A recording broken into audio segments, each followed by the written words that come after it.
got Bowling Green taking on Toledo. In this first matchup, we've got Toledo 15.5-point home favorites, 50 the total in this game. So right now, the first thing you've got to look at, and we have talked about this Toledo team here for the last few weeks here, Conor Mack, is that, this team right now is a difficult team to be laying big points with. They have not been a team that's been consistent, from one week to the next. They have had a tough time, playing for a full 4 quarters. They've had a tough time covering these bigger numbers as favorites. 0-3 ATS, their last 3 games, 7.5-point favorites to Buffalo, lose the game outright. They 4-point favorites against Eastern Michigan. They win by a field goal. And then 13.5-point favorites last week in the Glass Bowl at home against Ball State. Pretty much life and death to win the entire way, and they escape with a 28-21 win. So this is not a team I'm laying more than 2 touchdowns with. It's just not going to happen. But at the same point in time, it's been a really rough season, disappointing, if you will, for Bowling Green. I expected a lot better. That being said, they're 5-5. That being said, they can still get bowl eligibility here with a victory in this game, although it's going to be tough. They don't have to win in order to cover this number. Daquan Finn's been decent. He came back last week and played a solid game.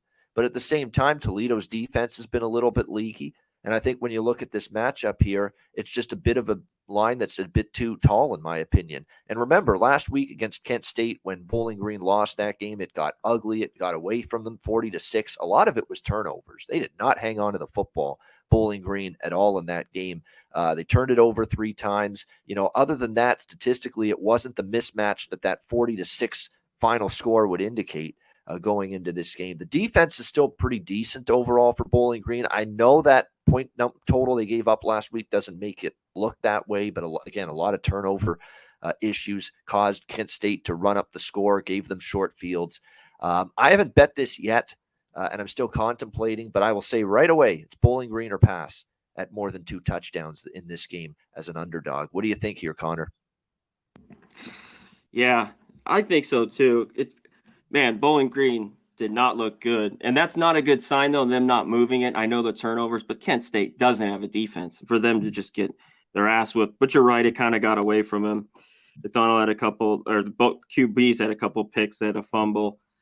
But I think it's too many points. Toledo's been hit and miss, kind of all year. You mentioned Finn was back.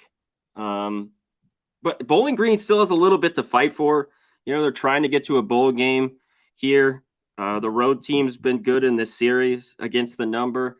So for me, I know I just couldn't lay it with Toledo. These are just numbers I couldn't do. I could only look to the dog here in Bowling Green, the plus 15.5 or pass.